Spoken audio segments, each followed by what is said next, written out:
If I can just hand over to David Elvey now from DfT. Thank you ever so much, David.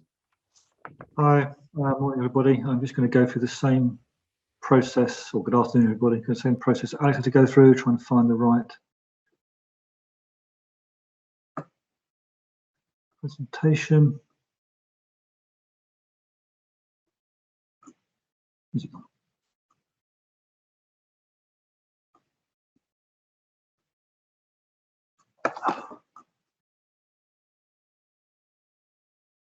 So while I'm trying to find it, doesn't seem to be in the right place. 1 second. Alex's presentation was incredibly detailed and focused hugely on detailed customs arrangements from the impact of Brexit upon all of you. What I'm going to talk to you about is, I think you'll be pleased to know, nowhere near as complex or as detailed, but I think is something else that is impacting upon you all, particularly those who import goods long distance. Why is it not appearing?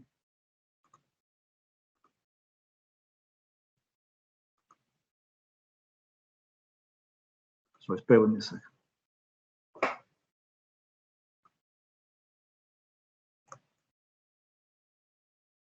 Right, so there it is.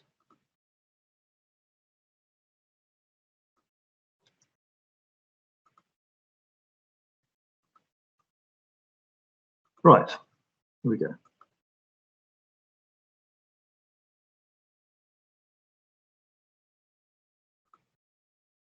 Okay, can someone just confirm that I've managed to get this up?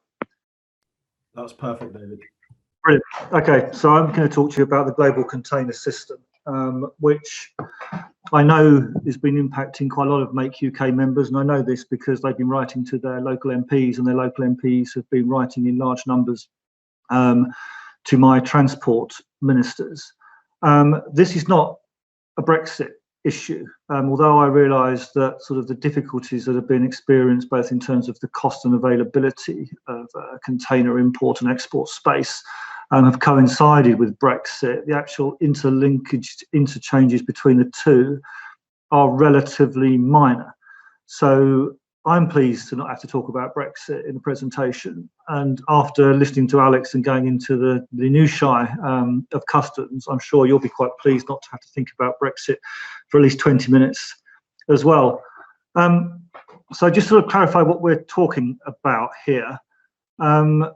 Most of this presentation is going to focus on the sort of the maritime component of the sort of container system. But they are essentially the lifeblood, the arteries of global trade. And in addition to sort of the water-based components, obviously at each end of the journey, whether that's in the Far East or in the UK, you need either trucks or you need trains to get to your final destination. And obviously we are the Department for Transport, we're not HMRC, we are not the Border Protocol and Delivery Group, so our interest is in the sort of the transportation component of the container system. It's not in the sort of the additional customs arrangements, which Alex has gone into so much detail on. A couple of points, or technical points, because it quite crop up across the slide deck. TEU, 20-foot equivalent unit, small container. 40-foot equivalent unit, FEU, big container. Before we move on, just bottom right-hand picture, the giant ship you can see, the MSC Goulson. I think that was delivered to MSC Mediterranean Shipping Company sometime in 2019. It probably cost about $350 million, and it can carry nearly 24,000 TEU. Which means if it's full, it's probably carrying about $1 billion worth of goods. Mostly those goods will be travelling inbound rather than outbound from the UK. It's interesting just to pause briefly because the scale of that ship is a relatively new occurrence. If I'd have been given this presentation 15 years ago, I would probably be talking about a large ship, 8,000, maybe 10,000 TEU. There's been a massive escalation in the size of ships, driven by essentially driven by the China trade and the sort of the economies of scale that provides, and that then can be provided by very, very large ships. It's worth mentioning that because I think that has impacted upon what something is now taken for granted, which is that you can ship almost anything you want thousands of miles for very, very low cost. What happened was the big shipping lines, and we'll come to a little description about what they do in a moment, the big shipping lines, as they sort of discovered those economies of scale, almost by accident, they also brought vast amounts of additional capacity into the system, as they replaced essentially smaller ships with these much, much larger giant ships. What has happened, I think, in the last 3 to 5 years is that relationship has slightly broken down. So you're no longer seeing more capacity being brought into the system ahead of demand. So I think what we'll come on to discuss shortly, which is what happens when scarcity of capacity hits a surge in demand. Right, we'll pause on this one a little bit as well, because I think this is also, strangely, about 15 years old, this diagram. I've been using it for years, but it still holds way, I think. There's a number of things I think are worth noting in the pictures. First thing, there are 2 major flows within the container system globally. There's the Trans-Pacific flow from the Far East to North America, and then there's the Far East into Europe, predominantly into northwestern Europe. Those flows are unbalanced. Far East is an export orientated market, so the containers go out very, very full from China, from Vietnam, from Japan, and then there's a much smaller flow of goods back the other way. But the containers need to find their way back somehow, and we'll come to some of the problems that have been experienced there shortly. Broadly speaking, when it comes to ports, massive ports have massive economic hinterlands. That's broadly the pattern. So you'll see some huge ports in China, Shanghai. There's, I think, 3 on the Pearl River Delta, each of them probably 10 or 12 times the size of the largest thing that the UK's got to offer. There are 2 exceptions in terms of global ports, and they're represented by the 2 green circles I've very untidily drawn on. The top green circle is Dubai, and the bottom one is Singapore. These are the sort of the globe's 2 large transshipment ports, huge volumes of containers in and then swapped onto different ships, huge volumes of containers out, but relatively little being imported into the sort of the economic hinterland. Finally, let's have a quick look at the purple circle, because that's where we live. The largest ports in Europe are all inside that purple circle. Felixstowe in the UK, Rotterdam, Antwerp, Hamburg, and Bremerhaven on the continent. Felixstowe is by far our biggest port, but is still dwarfed by the size of both Antwerp and Rotterdam, and that sort of plays back into the fact that the size of the port is broadly dictated by the size of the economy sitting inland from it. And those European ports serve the entire European continent. Obviously, Felixstowe serves the UK and to a lesser extent, Ireland. In terms of the industry you're dealing with, there are sort of 9 major shipping lines that probably can take up about 85% of all global shipping movements. I've named the biggest 4 there. I think the thing to note is that none of them are UK based. None of them are therefore subject to either UK taxation regimes or indeed UK political influence. Perhaps more importantly, those 9 lines have aligned themselves into 3 alliances. These operate in remarkably similar way actually to the way that the airlines do it. So essentially, as you buy an airline ticket for British Airways, but you might find yourself flying on a partner airline's actual flight. So the same principle is applied to the container system. You can book your container through one shipping line, but it might actually be carried on a ship owned by another one. And just like in aviation, there needs to be some regulatory underpinning to that to make sure that it's not operating as a cartel. and through in the EC, that's the European Commission do manage that through the consortium block exemption regulations, and in the US, the Federal Maritime Commission regulate it. Broadly, it's about ensuring there's no market dominance above 30 or 40% on any one route, and that there's no sharing of commercially confidential data.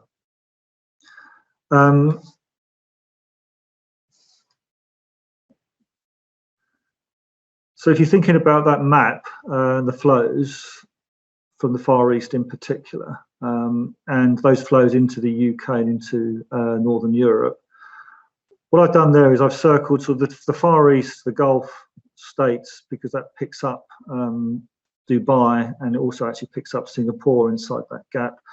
And then the bottom one shows you the UK share of it. Now the UK does really well out of this.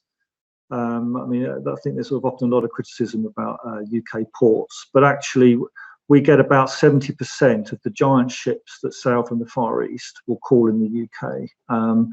They all call at Rotterdam or Antwerp. They do not call frequently at many other of the larger European ports, particularly those in the Mediterranean. So the UK's position is actually probably better than it's often presented at. But it is perhaps worth just noting that all of the imports from the Far East into northwestern Europe, and therefore into the majority of the European Union, there are only 9 a week. They are just giant ships. As I said, they're probably carrying upwards of $1 billion worth of goods on each of them. So the UK is fairly well served. However, not all of the UK's goods will come in direct on those sort of services circled. Some of them will be dropped off at other ports along the way, and then transshipped on sort of feeder ships into both large UK ports and also into some of the smaller UK ports. So what we've got here is sort of quite a complicated table of the UK's sort of short sea feeder system. So what you see is actually some of the feeder ships come back into Felixstowe and some into our other large port, Southampton. But most of the feeder ships go into sort of ports up the north and west coasts. So Tees, Immingham, Liverpool on the west coast. And they'll be coming into those ports from the big ports on the continent, the ones I've sort of listed already, Rotterdam, Antwerp, Bremerhaven, Hamburg, but also some of the smaller ones. Some of the bigger ships do dock randomly at some larger, smaller ports. So Mediterranean Shipping Company drop a very big ship into Dunkirk, and then sailings from Dunkirk then transship and link into Liverpool. And I've put the next 4 ports down because those are ports that have been mentioned in letters that we've received into our ministers for where goods that have been expected into UK ports have ended up. And I wanted to reference them because all 4 of them don't surprise me. So when I receive a letter that says, and unbelievably my container containing my product is now in Tangier, that makes sense to me, even if it doesn't make sense to the person getting that information. Tangier is a fairly significant transshipment port. A number of the large shipping lines will take their ships into Tangier, as they would do into Algeciras, and from there they will put the containers onto smaller feeder ships and move them around their network. So it's a sort of small message that don't be too freaked out sometimes if you discover that your container is not quite where you expected it to be. The shipping lines run pretty sophisticated algorithms in their systems, and they will be dropping, if they can't make a direct call, they will be dropping things in the place that they think is going to be most efficient for the onward transshipment, even if that you have never even heard of that place, although I hope you've all heard of Naples and Istanbul. So that was a little backdrop of the sort of container system. What happened to it during the coronavirus, and why has it caused the problems that you'll see highlighted on the right hand side in red? So you see this is a sort of sequence, dominoes falling, and some probably incorrect decisions taken at different points throughout it. So the first imagine coronavirus started in China for end of 2019, first part of 2020, and China shut down. It went into one of the harshest lockdowns globally, and it might not last very long, but for some months the Western world was open, but China was not fulfilling orders. And the shipping lines took one look at this and thought that we were in for an enormous recession, and they are effectively completely tied to global trade and global economic performance. So they started to withdraw some ships from service in preparation for what was expected to be a major economic downturn. They put them in for maintenance. They started to do the things that they would have, upgrades to computer systems and so on, that they would have wanted to do but have been avoiding. But one consequence of that, which came back to bite us, was that because the ships were out of service, they were removing fewer containers from North America and Europe back to the Far East to be refilled. Q2 2020, China reopened, started loading all the unfulfilled orders onto ships, and we were quite concerned that this surge was going to arrive in the UK, but also elsewhere in the West, at a time where there was significant reduction in demand, where warehousing space was starting to become quite critical. And so we were more worried about that than we were worried about the the impact on ports or the impact on prices. We managed to survive the surge, although actually it was quite close. Our warehousing capacity sort of reached 98%, I think, at one point. But then we obviously had very large stimulus programs in both Europe, UK, and North America. And those were put alongside COVID restrictions or workplace restrictions, which impacted the efficiency of our ports. So Q3 and Q4 2020, and indeed now we are obviously in Q1 2021, we had sort of the perfect storm. Consumers in North America and Europe cannot go out and spend their money on experience. So they have, as the photo attached shows, they've been buying stuff, and they've been buying stuff in unprecedented quantities. The Far East is fully open and responding to the orders and producing and producing and producing. And because of the decisions taken in Q1 2020 around container returns, there's quite a significant global imbalance of containers. So there are too many empty ones in Europe and North America, and therefore not enough to be filled up in China, Vietnam, and other parts of Southeast Asia. So looking at my red text, shortage of containers in China, that's a problem. That's making it more difficult for you to find space on the ships.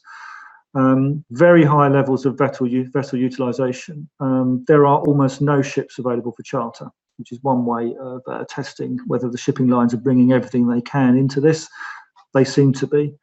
High levels of vessel utilization throw things off schedule. It gets difficult to guarantee the schedules. It makes it difficult to unload and load the ships within the time frames that they booked at ports en route. And that in turn leads to increased numbers of blank sailings. So when a ship decides that it hasn't got time to call at a particular port and will unload all the containers at a subsequent call. We have very high levels of port utilization. And that is partly driven by the COVID workplace restrictions, which have their own impact on productivity anyway. So the utilization of the lowered productivity is extremely high. I put Felixstowe in inverted commas because Felixstowe became shorthand for this over the course of the summer and early autumn. Actually, it's quite unfair, I think, to blame this entirely on performance at Felixstowe. This is genuinely a global problem. At Felixstowe, there were a couple of issues that have been addressed. The government bought vast quantities of PPE, which ended up taking about 14,000 containers worth at Felixstowe for a period over the late summer and early autumn. That's been moved. And in actual fact, although it's presentationally bad, it wasn't having a huge impact on operational performance. The other story you'll hear about Felixstowe is that there's a massive build-up of empty containers there, which is slowing productivity. That's not true. It peaked at about 60,000 in the middle of the summer. It's down to about 25,000 containers now.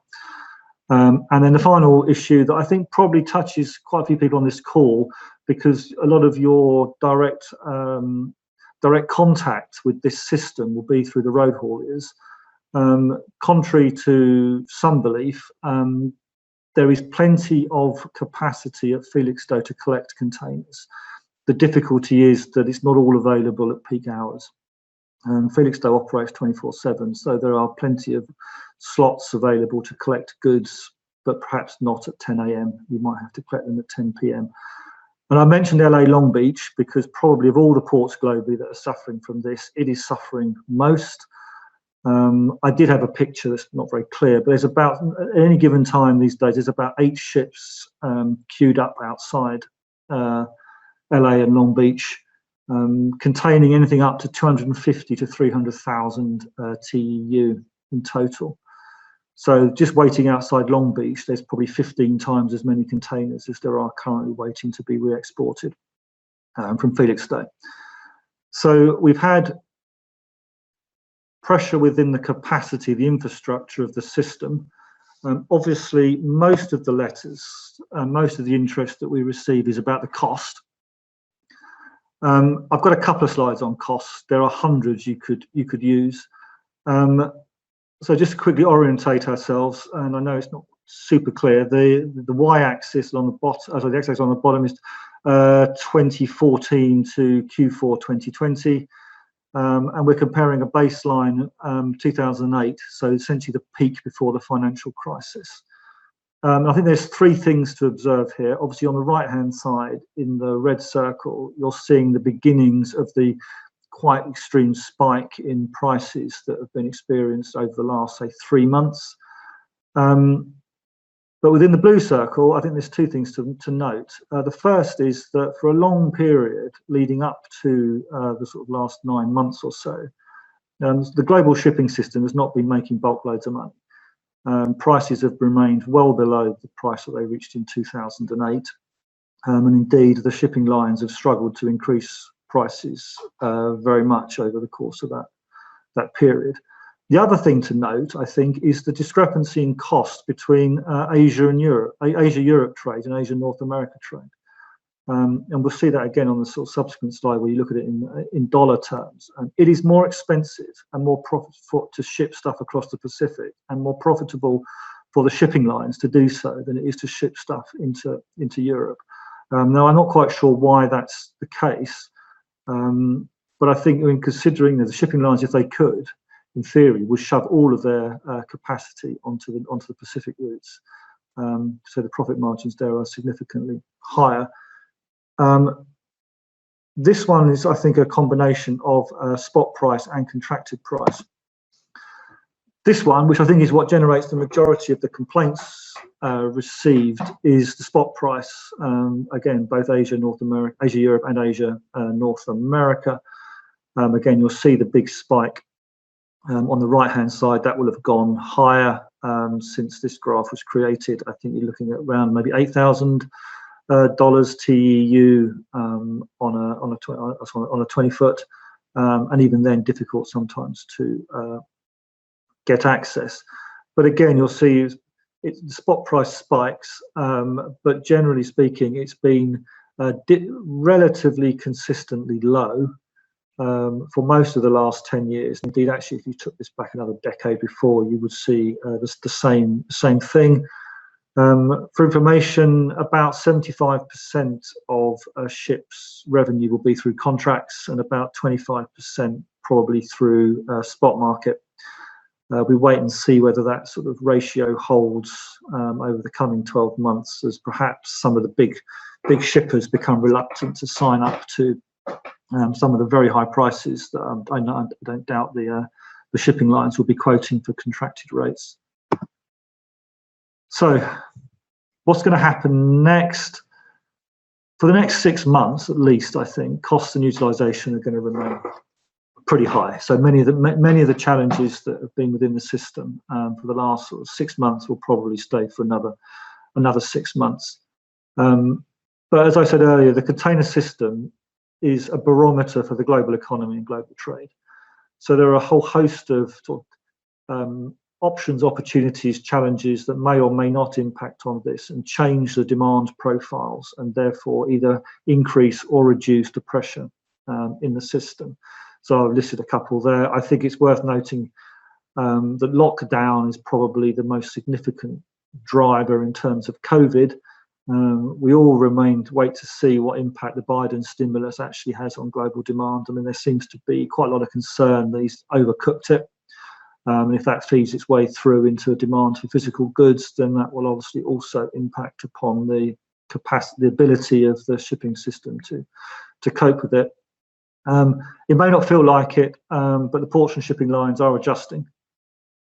They've got better at understanding their ability to move things into ports and off their ships and into ports, and they are scheduling things in a more realistic way, even if that does involve an increased number of blank sailings on some routes, or greater use of the feeder network. Longer term, so infrastructure investment will take time.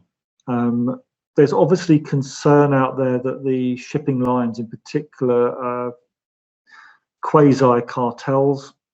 I think that remains to be seen.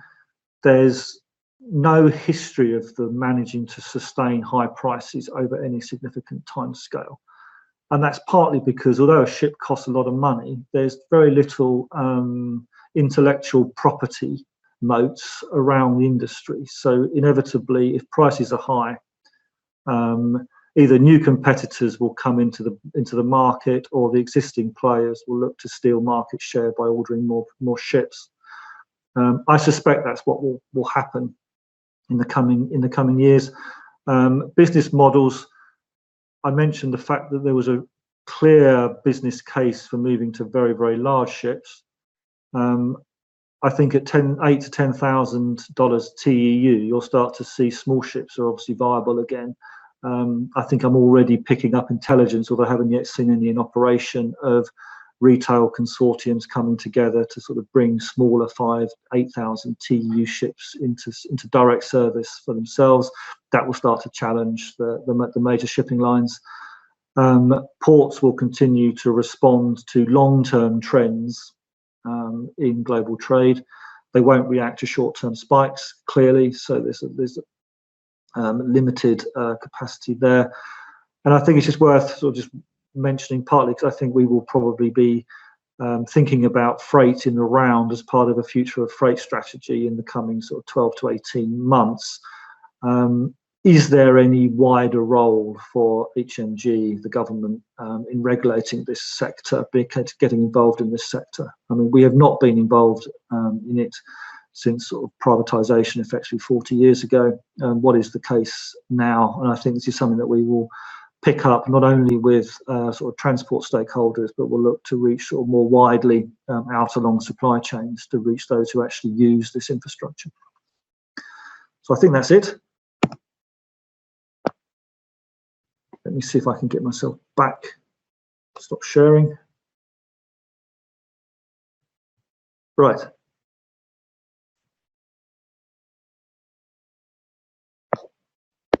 You're on mute, Hilary. Goodness, I've been doing this long enough. You think I've got it by now, so apologies for that. Thank you very much for that, David. That was really useful. We'll just take a few questions just now. So the first one, how long do you think it will take for the container imbalance to stabilise? So this is tricky. I could have done an entire presentation on containers. I mean, they're quite, once you dig into it, they're quite fascinating. So there's a trade imbalance in containers, which, as I started earlier in the year. The shipping lines are resolving that. I mean, if we look at what's happened in the UK, at the UK stacks, as I said, at Felixstowe, they dropped by about 50% over the course of the last 3 to 4 months. I think that's being replicated for the most part across northwestern European ports. So those containers are finding their way back to China. I mean, it takes 6 to 7 weeks for them to get there, and then obviously they've got to move to the factory gate. However, there are other things at play here. So a surprisingly large number of containers seem to have reached the end of their life cycle in 2019. So we saw more scrapped than usual, and there's been a lower than expected number of new containers put into construction. I think partly that's been driven by COVID, partly just by the cycle of it. So we've got there are fewer containers globally than there probably were in 2019 anyway, even if you had them in the right place. Most of the containers are owned by the shipping lines, but not all. I think production is ramping up. They're mostly made in Vietnam and China, and then they're scrapped in Europe and North America. The third aspect to this is that there seems to be a black hole in the sort of Midwest of the US. Huge quantities of containers, as I mentioned, are queuing outside Long Beach, but they do ultimately get in. They're not coming back out again in the numbers that you would expect. So I think it's going to take time to rebalance this. It's particularly difficult when the ships are full and the ports can't process. You know, you're using every time you move a container, you use a slot up. So shipping lines have to balance the requirements of goods import and goods export with the movement of the containers themselves, and it's tricky. So I think you're looking at, as with the sort of prices, as with the demand, probably 6 months. And I think COVID has been extremely disruptive, and so you might even see some oscillation. It'll get a bit better, then it'll get worse again. And I have to admit, I'm quite afraid of the impact that Biden's about to have on this system. That's perfect. Thanks, David. Aaron, next question, please. Next question. Are we still seeing a high number of blank sailings? So there's still more blank sailings now than there were, let's say, 18 months ago. But they are more planned than they were 3 months ago. So whilst 3 months ago, Maersk might have brought a ship through and not decided what it's going to do until it got through the Bay of Biscay, it's now pretty much scheduled that it will no longer call at X. And they are moving these things around to manage depending on sort of port performance and the availability of their feeder ship networks. I mean, I didn't mention in the slide deck, but some of these big shipping lines have 500, 600, 700 ships, of which the sort of the mother ships, these vast 24,000 ships that sort of float from the Far East to Europe, are then sort of, imagine that little fleets are then supported by much smaller ships, and those ships are located where they most efficiently can move stuff on. So there are more blank sailings, but they're essentially planned blank sailings. And they reflect the capacity of the ports to bring things in. They also, to some extent, reflect the fact that the shipping lines are pretty much operating completely off schedule. Nothing arrives on time, nothing departs on time. Perfect, thank you. Thank you for that. So this one, unfortunately, is asking you to look into your crystal ball a little bit. So with apologies in advance, but I'm going to ask anyway, see what you come up with. So this company is saying that air freight cargo services have soared due to ocean congestion. Do you see UK airports capacity expanding either at one of the major UK hubs or regionally in order to try to mitigate against this? So is this air freight? Yeah, sorry. So air freight's a bit out of my area of expertise now, but I used to work on it. So I think Alex mentioned, I think in his presentation, that most of the air freight comes into the UK not in dedicated cargo freighters, but comes into the UK in the belly hold of passenger jets, and it only comes into the UK on long haul passenger jets. The business models of the low cost airlines don't allow for the loading of freight. The turnaround times 45 minutes are too quick.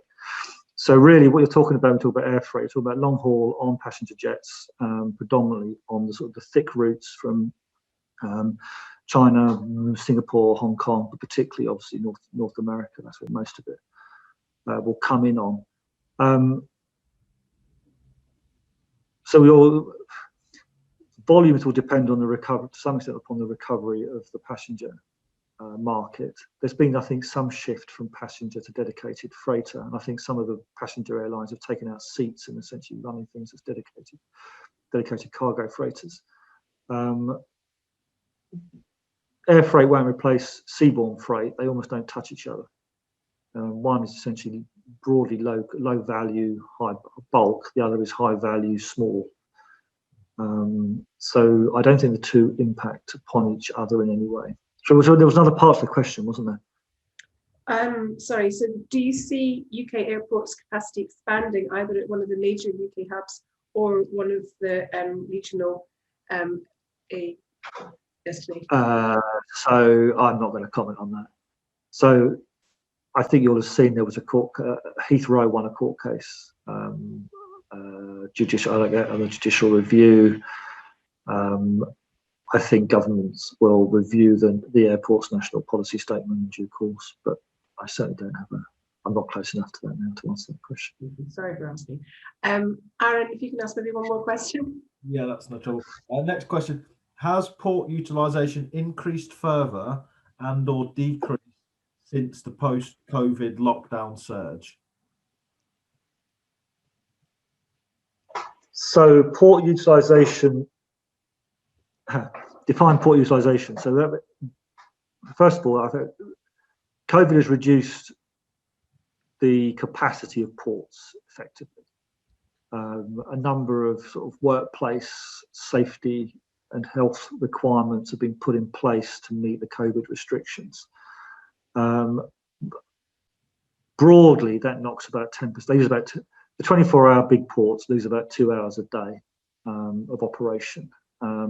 Essentially because they used to have people step out of a crane and someone else will run back up into it and you'd be back in 60 seconds, you'd be back on business.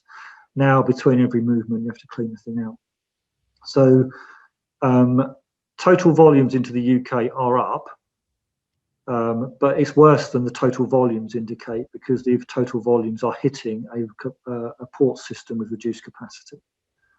And they're hitting particularly the big container ports, so Felixstowe, Thames Gateway and Southampton are therefore essentially, Felixstowe is operating at somewhere just north of 100% of its total capacity today. Obviously, if COVID restrictions are reduced, that'll be one way in which the system can get some very cheap productivity gain, should we say. Super. Thank you very much, David. I think we'll sort of draw a line there. So thank you very much. That was really useful, as was the earlier presentation. All today's slides will be sent out to you in your follow-up packs. So don't worry if you missed anything or would like some further clarification. Today's webinar brings an end to this series of webinars, but the whole series is available on our website, and we will include links to that in the mail out that you'll be receiving from us in the next day or so. After Easter, we're looking at running a series of trade events, looking at trading opportunities and how manufacturers can export to wider markets. We'll keep you posted with that schedule as it develops. So thank you again to both of our panelists and for you all for taking the time to join us today.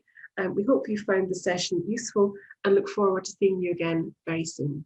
Any other further queries, please send emails to us at brexit@makeuk.org and we will get back to you. One of our policy team or our experts will get back to you with the help that you need.